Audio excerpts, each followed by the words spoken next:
Hello students, कैसे हैं आप सब। आई होप सब अच्छे होंगे और अपने घरों पे होंगे। स्टूडेंट्स, कॉलेज ने आपकी पढ़ाई का लॉस ना हो इसके लिए ऑनलाइन क्लासेस तो स्टार्ट कर ही दी हैं, बट इसके साथ साथ अभी भी बहुत सारे ऐसे स्टूडेंट्स हैं जो ऑनलाइन क्लासेस नहीं कर पा रहे हैं, चाहे वो टाइम का प्रॉब्लम हो या नेटवर्क का प्रॉब्लम हो। तो ऐसे स्टूडेंट्स को ध्यान में रखते हुए कॉलेज ने यूट्यूब पर भी वीडियो लेक्चर अपलोड करने का फैसला किया है। तो आज से स्टार्ट करने जा रहे हैं हम BCA थर्ड सेमेस्टर में second paper object oriented programming using Java. सबसे पहले स्टूडेंट्स सिलेबस देख लेते हैं। हम सबको पता है लखनऊ यूनिवर्सिटी के किसी भी पेपर में 4 यूनिट आपको पढ़नी होती है, पहली यूनिट, दूसरी यूनिट, तीसरी यूनिट और चौथी यूनिट। तो हम स्टार्ट करेंगे यूनिट 1 से। जो हमारा पहला टॉपिक है वो है introduction to object oriented concept. Students, object oriented concept की बात करें उससे पहले ये देख लेते हैं कि प्रोग्रामिंग लैंग्वेजेस क्या होती हैं। बहुत सारे बच्चे ऐसे होते हैं जिन्हें बेसिक्स नहीं पता होता है, जिन्हें ये नहीं पता होता है कि प्रोग्रामिंग लैंग्वेजेस क्या होती हैं। कई बार उनसे पूछा जाता है व्हाट इज़ प्रोग्रामिंग लैंग्वेजेस, तो उन्हें पता ही नहीं होता कि इसका आंसर क्या देना है। तो स्टूडेंट्स देखो, प्रोग्रामिंग लैंग्वेजेस की अगर बात किया जाए तो प्रोग्रामिंग लैंग्वेज कंप्यूटर को किसी भी काम को करने के लिए निर्देशित करती है, आदेश करती है। कोई भी कंप्यूटर को अगर आपको काम करना है, कोई भी आदेश देना है आपको, तो आप प्रोग्रामिंग लैंग्वेजेस की हेल्प से ही कंप्यूटर को दे सकते हो। आप डायरेक्ट अगर दोगे तो वो एक्सेप्टेबल नहीं होगा। आपको क्या करना होगा, आपको प्रोग्रामिंग लैंग्वेजेस के थ्रू कंप्यूटर को कमांड देने होंगे, देन वो उसके ऊपर प्रोसेसिंग करेगा। जैसा कि देखिए इसमें लिखा भी हुआ है, a programming language is a type of written language that tells computer what to do in order to work.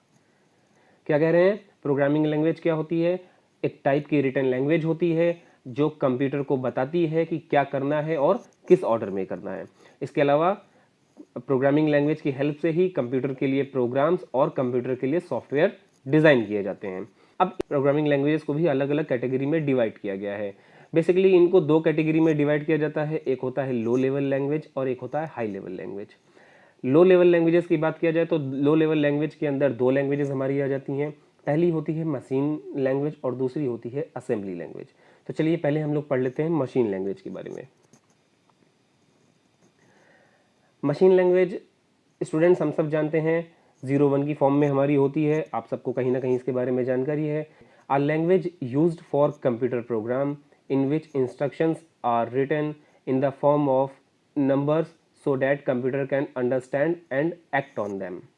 क्या कह रहे हैं, कह रहे हैं a language use for computer program, यानी कि एक ऐसी लैंग्वेज जो कंप्यूटर प्रोग्राम के लिए बनाई जाती है, in which instructions are written in the form of numbers, जिसके अंदर इंस्ट्रक्शंस जो होते हैं वो नंबर की फॉर्म में लिखे जाते हैं, सो that computer understand and act on them. तो क्या होता है, कह रहे हैं कि एक ऐसी लैंग्वेज, एक कंप्यूटर के लिए एक ऐसी लैंग्वेज का यूज़ किया जाता है जिसमें इंस्ट्रक्शंस जो होते हैं वो नंबर्स के फॉर्म में लिखे होते हैं, जिन्हें कंप्यूटर ईजिली अंडरस्टैंड कर सकता है। नंबर्स की बात किया जाए तो स्टूडेंट्स, मशीन लैंग्वेज के अंदर हम सिर्फ दो नंबर्स को जानते हैं। पहला होता है 1 और दूसरा होता है 0।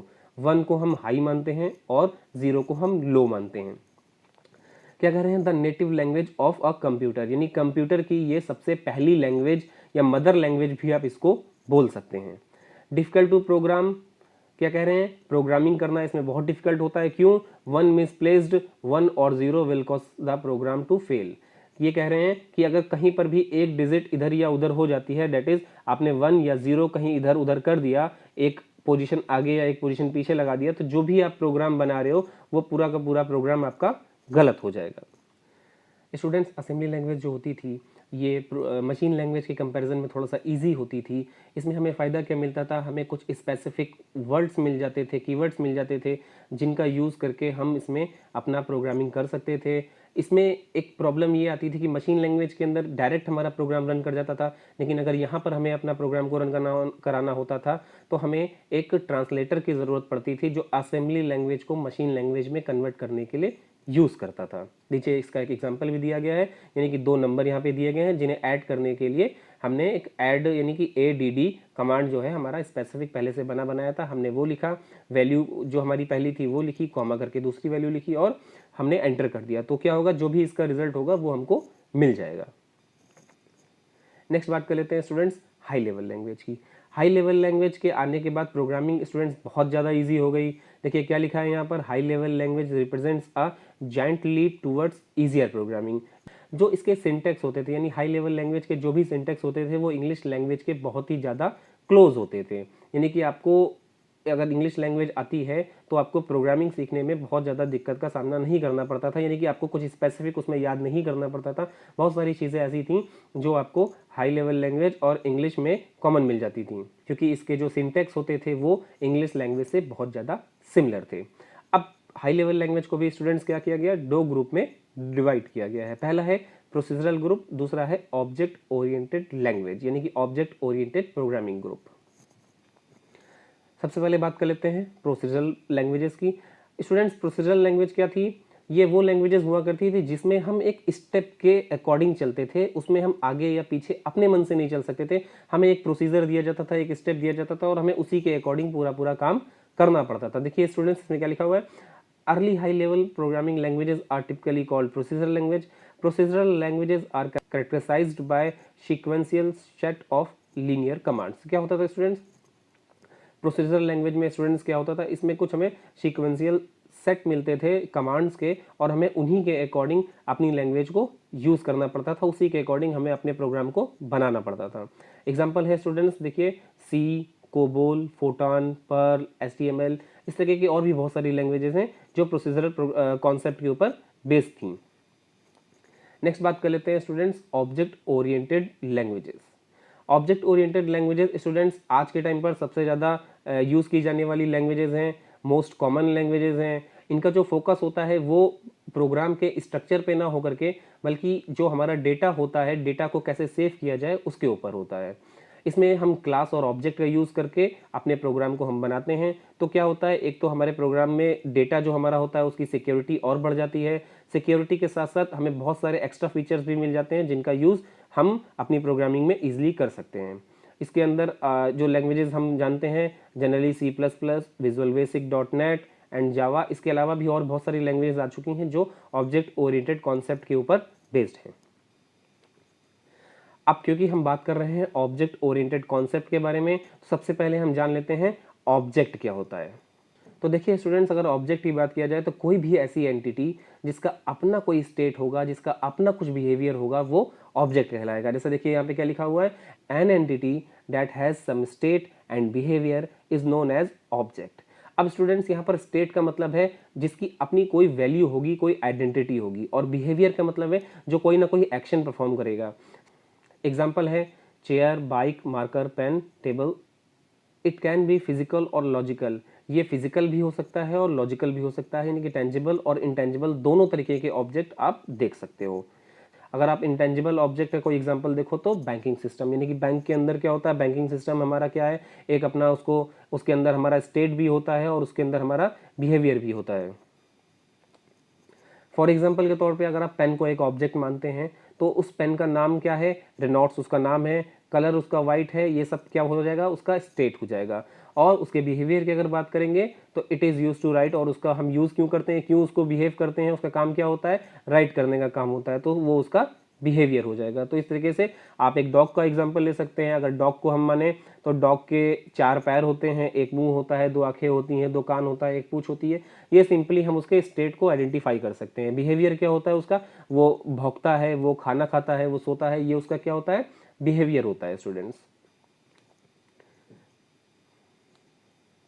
अब कैरेक्टरिस्टिक्स की बात कर लेते हैं स्टूडेंट्स। तो स्टेट देखो, इसके अंदर क्या क्या आता है, स्टेट आता है, बिहेवियर आता है, आइडेंटिटी आता है। स्टेट क्या होता है, represents the data of an object, यानी ऑब्जेक्ट का जो डेटा होता है, डेटा मतलब जो उसकी वैल्यू होती है उसको रिप्रेजेंट का काम करना है, उसको रिप्रेजेंट करने का काम करता है। बिहेवियर क्या होता है, बिहेवियर ये बताता है कि आपका जो ऑब्जेक्ट है वो क्या फंक्शन करेगा, क्यों उसको बनाया गया है, उसका काम क्या है। आइडेंटिटी क्या होता है, आइडेंटिटी जो होता है ये एक यूनिक आईडी होती है जो यूजर को नहीं दिखाई जाती, जो सिर्फ जेवीएम को पता होती है।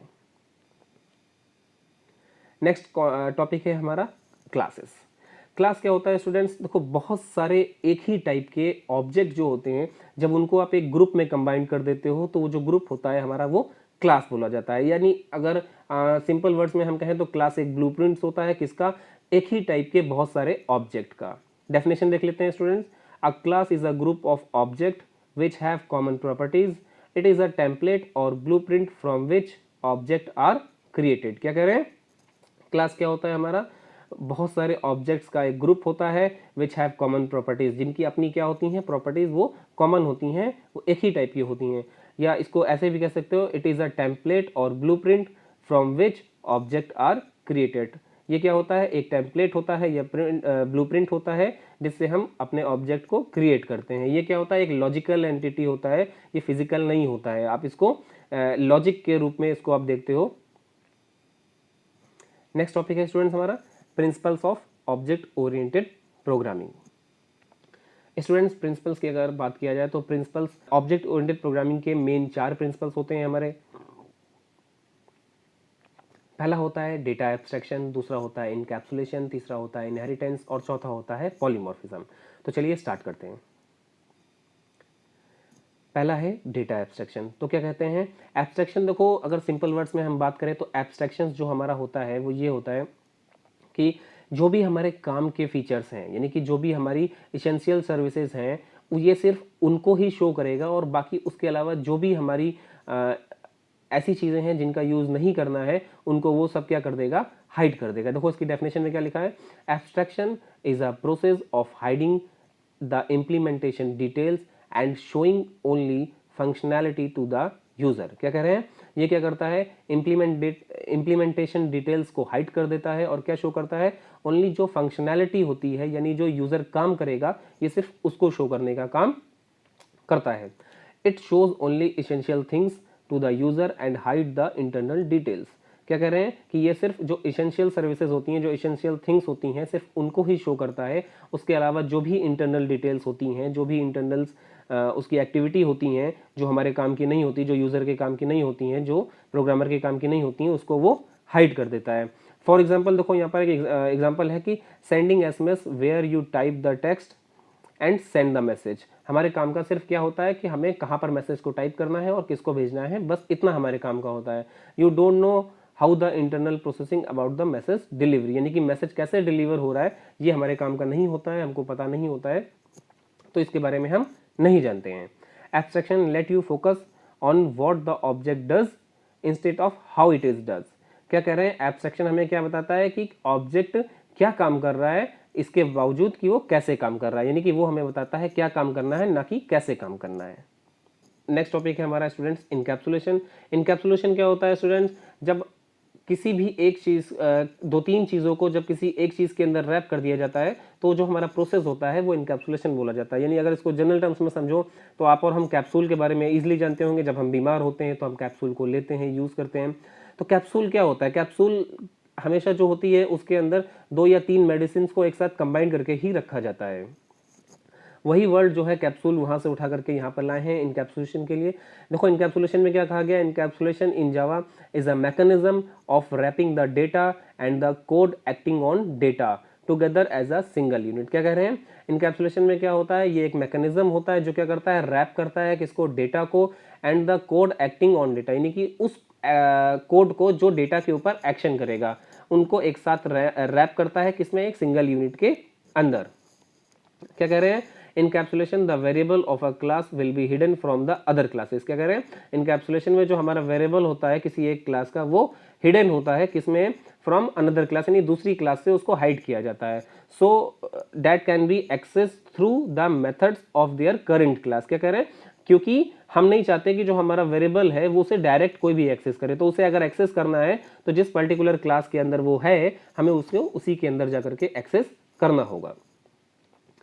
The methods therefore it is also known as data hiding, और यही प्रोसेस जो हमारा होता है वो हमारा डेटा हाइडिंग का भी होता है। तो सिंपल टर्म्स में अगर इनकैप्सुलेशन को हम समझे तो इनकैप्सुलेशन क्या होता है, the wrapping up of data and its associate function into a single unit is known as encapsulation. Next हमारा आता है स्टूडेंट्स इनहेरिटेंस। इनहेरिटेंस क्या होता है, inheritance is a mechanism in which one object acquire all the properties and behaviour of a parent object. It is an important part of object oriented programming system. क्या कह रहे हैं, ये एक mechanism होता है which one object acquire all the properties and behaviour of parent object. यानी कि इनहेरिटेंस जो होता है, आप और हम स्टूडेंट्स जानते हैं इनहेरिट करना इसका मतलब क्या होता है, यानी कि किसी भी एक आदमी की जो प्रॉपर्टी है उसको एक्वायर कर लेना, उसको उसको हासिल कर लेना। क्या कह रहे हैं, one object acquire all the properties and behaviour, यानी कि कोई भी एक ऑब्जेक्ट जो एक्वायर कर ले सारी की सारी properties and behaviour of parent object, यानी किसी भी एक अनदर ऑब्जेक्ट, यानी किसी दूसरे ऑब्जेक्ट की जो भी प्रॉपर्टीज हैं उसे अगर कोई दूसरा ऑब्जेक्ट यूज कर रहा है, उसको अगर यूज करता है, तो ये जो प्रोसेस है हमारा वो इनहेरिटेंस का बोला जाएगा। इनहेरिटेंस की हेल्प से ही एक ऑब्जेक्ट जो है वो दूसरे ऑब्जेक्ट की प्रॉपर्टीज को यूज कर सकता है। ओके, नेक्स्ट है हमारा पॉलीमॉर्फिज्म। पॉलीमॉर्फिज्म स्टूडेंट्स ये हमें प्रोवाइड करता है ऐसी फैसिलिटीज को जिसमें किसी भी एक चीज को हम एक से ज्यादा फॉर्म में यूज कर सकते हैं। क्या कहते हैं, polymorphism is a concept by which we can perform a single action in a different way. ठीक है, किसी भी एक एक्शन को जब हम कई तरीके से यूज कर सकते हैं तो वो हमारा जो प्रोसेस होता है वो हमारा पॉलीमॉर्फिज्म कहलाता है। ये जो पॉलीमॉर्फिज्म है ये दो वर्ड से मिलकर बना है। इसमें पहला वर्ड जो है वो पॉली है और जो दूसरा वर्ड है वो है मॉर्फ। पॉली का मतलब होता है मैनी और मॉर्फ का मतलब होता है फॉर्म, यानी कि पॉलीमॉर्फिज्म का मतलब होता है मैनी फॉर्म्स, यानी कि कई सारी फॉर्म्स, यानी किसी भी एक चीज को जब आप कई फॉर्म्स में यूज करते हैं तो वो प्रोसेस हमारा पॉलीमॉर्फिज्म बोला जाता है। इसका एग्जांपल है students method overloading and operator overloading. Simple terms में पॉलीमॉर्फिज्म का मतलब हुआ यानी जब किसी एक चीज को एक से ज्यादा फॉर्म में आप यूज करोगे तो वो प्रोसेस जो है हमारा पॉलीमॉर्फिज्म बोला जाएगा। जैसे कि ऑपरेटर ओवरलोडिंग या फिर फंक्शन ओवरलोडिंग। ऑपरेटर ओवरलोडिंग में स्टूडेंट्स आप जानते हैं माइनस ऑपरेटर जो हमारा आता है वो as a binary operator use करता है, यानी ए माइनस बी, यानी कि जब हमें दो ऑपरेंड को हमें माइनस करना होता है, दो ऑपरेंड की वैल्यू में हमें डिफरेंस पता करना होता है तो हम वहां पर माइनस ऑपरेटर का यूज करते हैं। बट स्टूडेंट्स उसी माइनस ऑपरेटर का यूज हम तब भी करते हैं जब किसी वैल्यू को हमें नेगेटिव शो करना होता है, यानी कि यूनरी ऑपरेटर के साथ भी इसका यूज किया जाता है। तो स्टूडेंट्स आज के लिए बस इतना ही। आई होप आपको पढ़ाया हुआ आज का कंटेंट समझ में आया होगा। अगर कोई प्रॉब्लम होगी स्टूडेंट्स तो हम उसको ऑनलाइन क्लास में सॉर्ट आउट करेंगे। Thank you so much.